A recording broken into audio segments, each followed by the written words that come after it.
Hi hello friends, மகாநதியில் என்ன நடக்குதுன்ட்டு பார்க்கலாமா? இங்கே வந்து காவேரியோட தங்கச்சி யமுனா வந்து காலேஜ் விட்டு வெளியே வர டைமில் வந்து நம்ம நிவின் வந்து அங்கே வெளியே நின்று இருப்பார். நிவினை பார்த்த உடனே யமுனா வந்து அப்பா ஹாப்பியாக ஆகிட்டு எப்போ வந்தீங்கன்னும் போது அதுக்கு நிவின் வந்து சொல்லுவார், இல்லை நான் இப்போ தான் வந்தேன்னும் போது உடனே ஒரு பெரிய டேரி மில்க் எடுத்து கையில் கொடுக்கும்போது, எனக்கு டேரி மில்க் பிடிக்கும்னு உங்களுக்கு தெரியுமா? அப்படியெல்லாம் ஒன்றும் இல்லை, நான் டீ சாப்பிட்டேன், அங்கே சாக்லேட்டாக இருந்துச்சு, அதெல்லாம் எப்போவுமே லேடிஸ்க்குனாலே சாக்லேட் ரொம்ப பிடிக்கல, அதால் நான் வாங்கி வந்தேன்னு உடனே சாக்லேட் எடுத்து சாப்பிட்டே இருக்கும்போது அப்போ நிவின் கிட்ட வந்து யமுனா வந்து சொல்லும், உங்ககிட்ட நான் ஒன்று சொல்லுவேன்,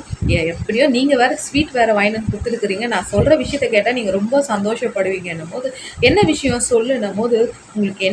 என்னன்னு தெரியுமா, நம்ம ராகினிக்கு வந்து நிச்சயதாமலம் ஆக போகுதுன்னும் போது யார் கூடன்னும் போது